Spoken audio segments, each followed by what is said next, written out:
Right now, staying with ANC matters, I'm joined by political analyst Professor Bheki Mngomezulu. Professor, good morning and thank you very much for your time. You know, the list of additionals is quite the talking point. It's almost difficult to choose where to start. Those that have made it onto the list or those that haven't. But let's start with those that have made it for now. What's your take? Good morning, Mfundo, and good morning to your viewers. Yeah, it's a very interesting list indeed. If, for example, you remember that before this elective conference of the ANC, there were certain people who were disqualified from contesting any position, the likes of Tony Yengeni, the likes of Mamba Tabile Dlamini, and a few others. But in this case, what happened with Tony Yengeni, of course, he couldn't make it to the list, but Tabile Dlamini made it, and not just too far on the list, around 29. So that is a significant point to note, because for someone who has been ousted totally and then to come back and then be among the top 30, that tells you something. There are indeed a number of people you would not have expected that they would exit the stage, as it were, except for the likes of NEC indicated up front. But it's a very interesting list. And then, of course, as Mbalula said, some of them still have some clouds hanging over their heads, but they will cross that bridge when they get there on the 5th of January. We'll just wait and see how they handle these matters, including that of Lungisa, of course, which is a very, confusing issue, given the fact that you already have 80 and Lungisa is not there, but then they are saying they are still going to debate whether he should be in or not. In the event that he's in, who is he going to replace? Because you can only have 80 members of the National Executive Committee. From my understanding, unless I have an incorrect list, though, he's number 11. He is on the list. So I'm thinking that they're going to take him out if he's found that he must remain on suspension. And then who do they replace him with? And what procedure do they follow to do that? It becomes the co-option. Given that there are so many people who are out. But it becomes the co-option where they mostly have that tool to either balance out, be it some of the minorities that have been left out in this instance. That's how they would then balance and just co-opt a few of the members. And possibly, at times, it can be a criteria where the person that was number 81 could possibly be put onto the NEC list, or any other criteria insofar as I stated that, be it the minorities or some that they feel like maybe a Joel Netitenze, that he could be a tool or some, like, because we do know that when it comes to him, he's somebody with great history of the political party. So be it some of the ministers that have been left out, the co-option becomes their tool in this instance. Yeah, you have a point on that one, Fundo, but the reason why I find this confusing is because there have been a number of confusions throughout, like the ones I've just referred to. You suspend someone today and then tomorrow you wake up and say, no, this person must come back. And what is even more interesting is that those individuals who had been left out did not provide new evidence. It was just a matter of interpreting already existing evidence. If you take the case of Tony Yengeni, for example, I didn't get a sense that there is something that the committee was not aware of, and then suddenly Tony Yengeni to bring that to the table, and then they considered it at that point. The same applies to Tabile Dlamini. It's not as if she brought in new evidence. Evidence was already there, and the arguments that were made are arguments that were supposed to have been made even prior to her being excluded. So that is why I'm saying that even if you look at this issue of Lungisa, if, for example, they are convinced that it doesn't qualify, why do you then have to entertain it? And why did you include him if you felt that it doesn't? Of course, they will argue and say, no, we are not sure yet because there's been lobbying, as Mbalula said. There's been lobbying, but then that lobbying, what was it informed by? Was it informed by the ANC's constitution, or was it informed by some guidelines? Then we'll wait and hear what they will argue on that front. It will most certainly be interesting to hear what would be the outcome there. But then to those who haven't made it, as a start, both Stumo Dlamini as well as Zingisa Losi of Kasatu are out. What are we to read into this?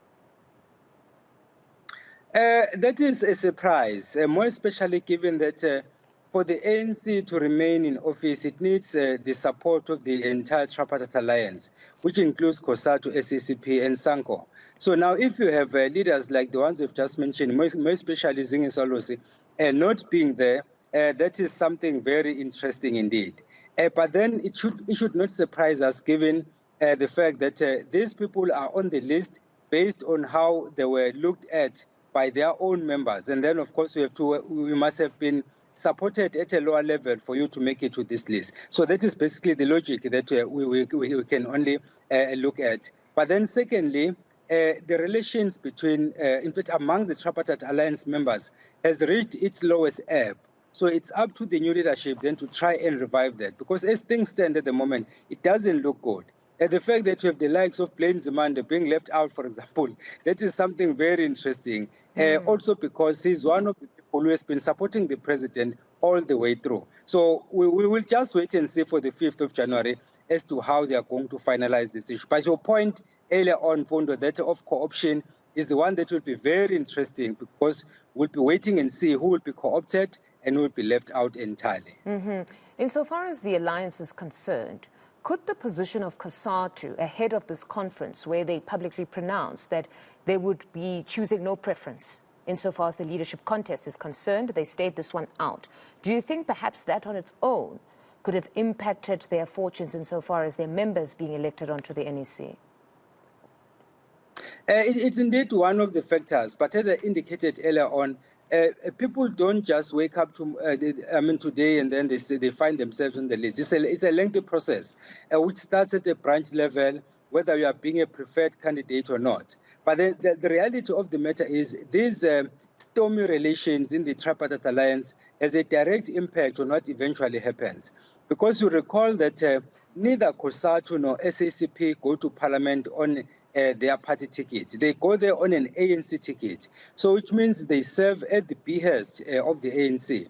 Now, if COSATU says that we are most likely to support SACP in 2024 and not the ANC, of course, there are individuals who then frown upon them and then say, what is the point then of giving these people a chance to serve in the NEC if they are holding these views? So that will definitely might have had an impact on the final decision. But it's not the only factor. There are many other factors. But your point is right. Indeed, we cannot rule out that factor.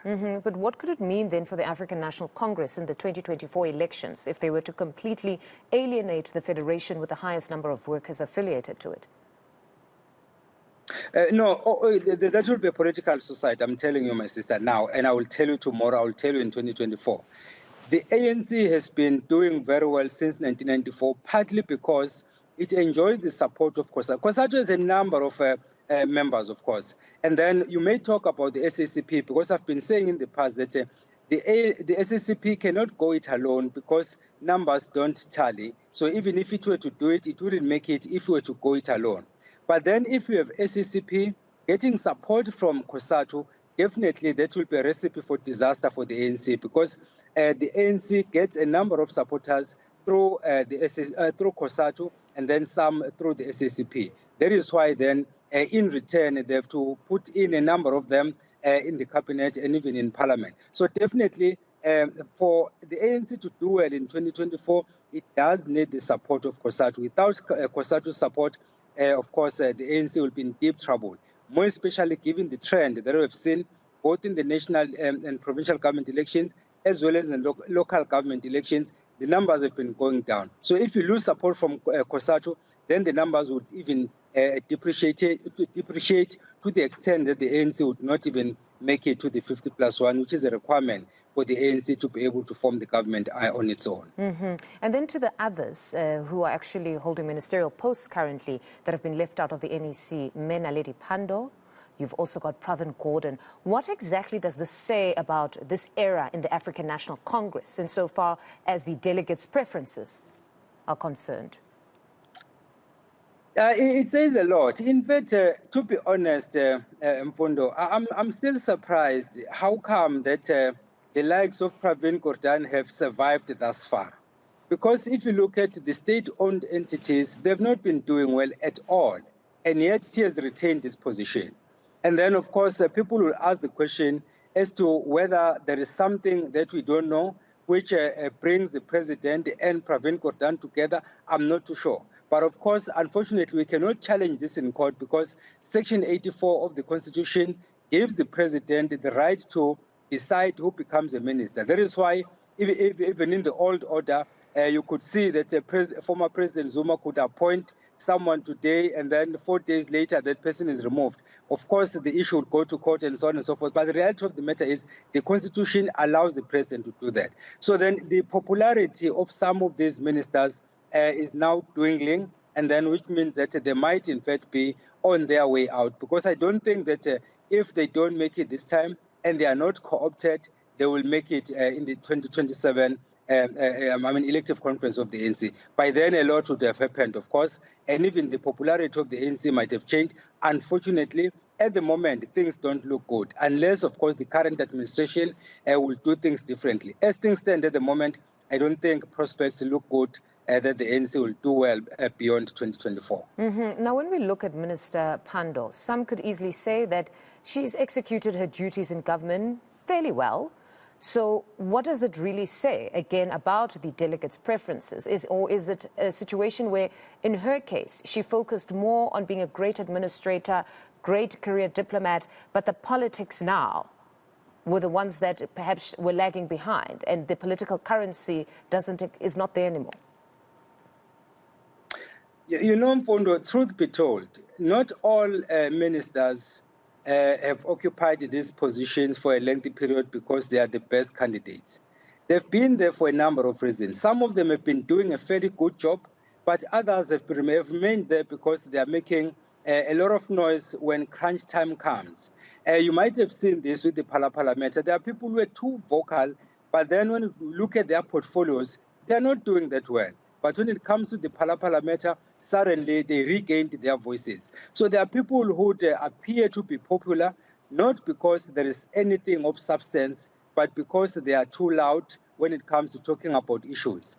Then there'll be the likes of a Pandor, who knows what she's doing and has done well in different portfolios, and is one of the seasoned members of the ANC, one of the most experienced members of the ANC. So ordinarily, you would expect that she would get a nod to be on the list, but she's not. So which means then that people who make it, it's not all of them who make it to the list just because they are the best candidates. There are other factors that creep in, some of which you and I will not know because a number of things happen behind closed doors. So then those would be some of the contributing factors. But I can say it without any doubt that Naledi Pandor has done a fantastic job. And I've been invited in some of her events to do certain things as an outsider, and I was impressed in the manner in which she handled the meetings that I attended or the events that I attended, wherein I had to share a podium with her. She's a level-headed person, and she knows exactly what she's doing. So ordinarily, she should have been in, but she's not, and I'm not one of the delegates, so I wouldn't know what is it that they considered when they were suggesting people who are going to make it to the top 80 of the NEC.